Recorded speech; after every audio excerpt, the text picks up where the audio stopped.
మీరైతే పల్లె విందుకు వస్తే ఒక పల్లెటూరు వెళ్ళినట్టే ఉంటుందన్నమాట.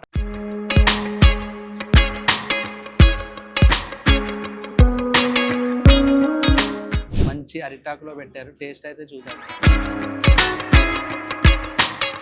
దాంట్లో అయితే మొత్తం గీ అయితే వేస్తారనమాట. బా అయితే రోటి పచ్చళ్ళు అయితే రాగి ముద్దని ట్రై చేద్దాం. మంచి పప్పు కలుపుకొని అలా వడియం పెట్టుకొని మన ఇంట్లో తిన్నట్టే పప్పు బాగుందనమాట. మీరైతే పల్లె విందుకు వస్తే ఒక పల్లెటూరు వెళ్ళినట్టే ఉంటుంది అనమాట. కలగా ఉంది కదా, అద్భుతంగానే నోరూరుతుంది. టేస్ట్ అయితే చూసేద్దాం. మంచి కందిపొడితో అలా కలుపుకుంటే, ఎప్పుడైనా పచ్చళ్ళు అలా కలుపుతుంటేనే నోరూరుతుంది అనమాట.